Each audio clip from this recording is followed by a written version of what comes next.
We start with gravitation. First, in the gravitation chapter, we have Newton's law of motion, which says F is equals to gm1 m2 upon r square. That is nothing but every particle of matter attracts every other particle of matter with a force which is equals to g, gravitational constant, m1, and to the masses of the two objects m1 and m2 upon the distance between them.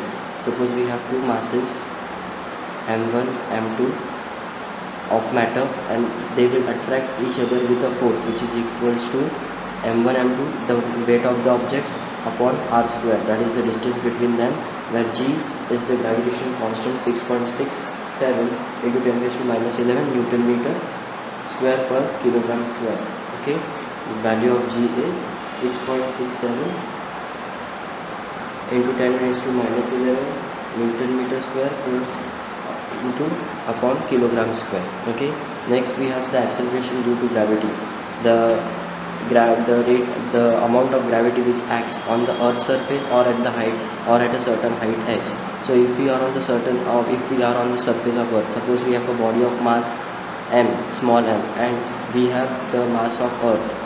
Okay, so a radius r, we have the capital R, which is the distance, which is the radius of the earth. So on the earth's surface we have a weight, which is equals to the gravitational force. So our weight, that is m into g, which is equals to gravitational force g mm upon r square. Capital M will be the mass of the earth, small m will be the mass of the object, and r will be the radius of the earth. So keeping moving m over there, we get g is equals to gmm upon r square. Cancelling m, we get the value for acceleration due to gravity on the earth's surface. Now if we are at a certain height h above the surface, then your weight becomes m into g, where your g will be the gravitation acceleration due to gravity at certain height, which is equals to gm upon r. Now we have the radius plus the height at which the object is above the earth's surface. So your gh will become, again the m will go there, and your remaining will be gh is equals to gm upon r plus h the whole square. This is the acceleration due to gravity at a certain height. Next, we have the projection of a satellite. We have Earth. Here we have the diagram of Earth, and these are the orbits in which the satellite will project based upon the velocity of its projection. Okay, so we have some possible cases in which up to what velocity will the object be in which orbit.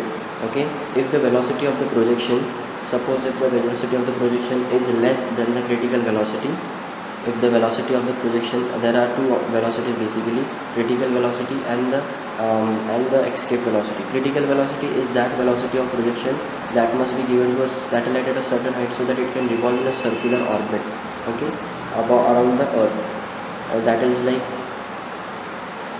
if we want a satellite to move in a circular orbit around the earth, then its velocity should, then the minimum velocity it should be given to, that must be the critical velocity.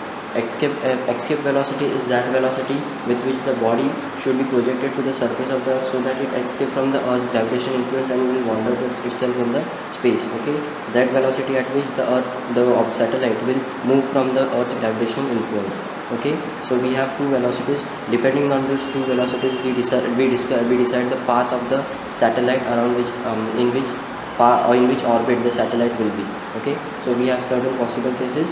If our velocity of the projection is less than the critical velocity, that is this condition, our velocity of projection is v.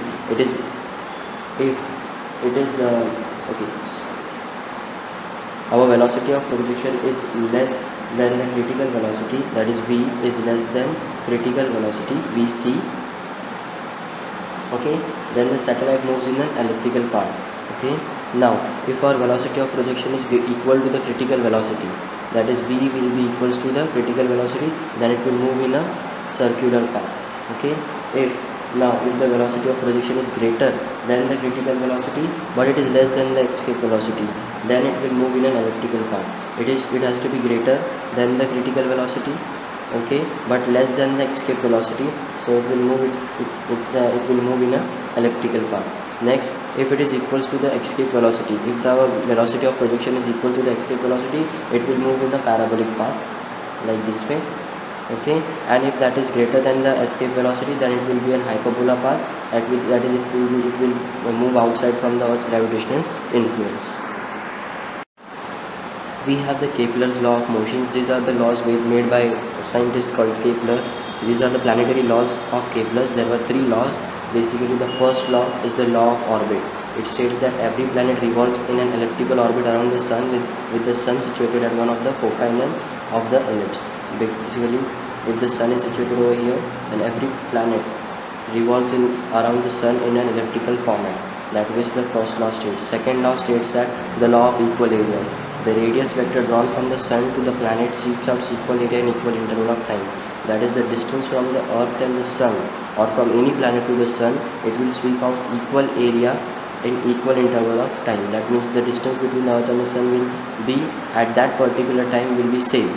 Okay, it will not change the orbit path, or will not move away or inside the orbit. Kepler's third law states that the square of the period of revolution of the planet around the sun is directly proportional to the cube of the semi-major axis of the elliptical orbit. That is, the square of the period of revolution for any planet, the square of that is directly proportional to the semi-major axis of the elliptical orbit. The semi-major axis of the elliptical orbit, the cube of that is directly proportional to the square of the revolution of the planet.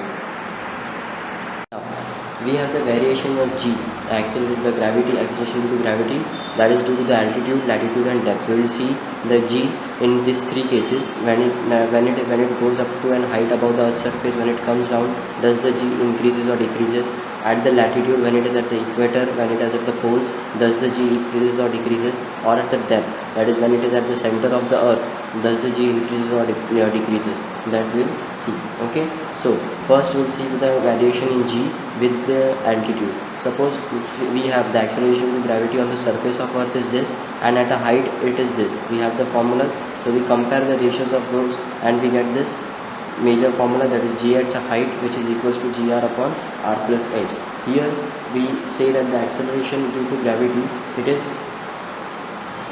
the acceleration due to gravity, it will go on decreasing at the altitude of the body of the earth. That is, it is inversely proportional to the height. That is, if the height increases, the acceleration due to gravity will decrease. So it is obvious that the acceleration due to gravity goes on decreases as the altitude of the body from the earth's surface will increase. Okay, these two are inversely proportional. So at the height will increase from the earth, above the earth's surface, the acceleration due to gravity will decrease. Next we have the variation of g due to depth.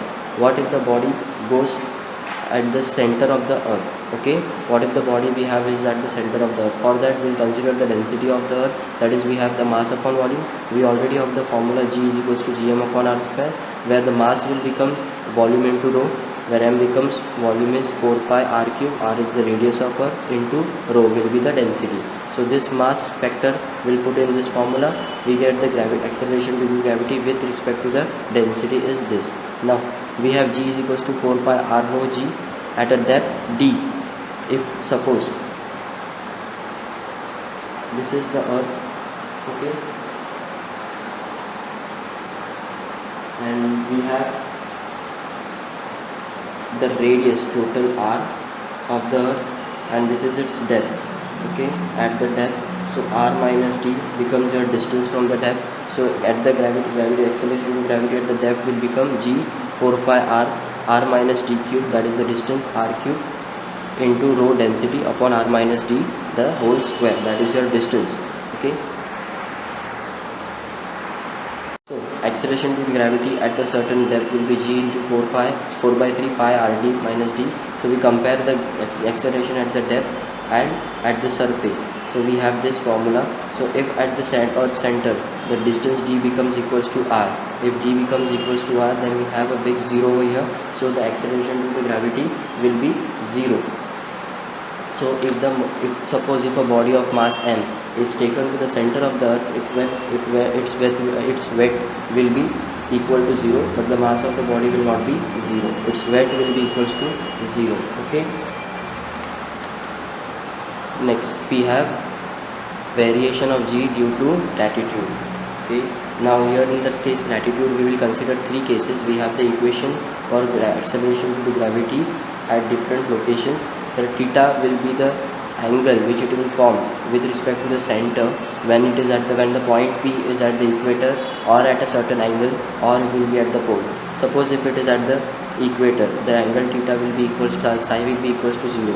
so cos of 0 becomes equals to 1. So we have one factor over here. Here omega is the angular velocity, which is equals to 2 pi upon t.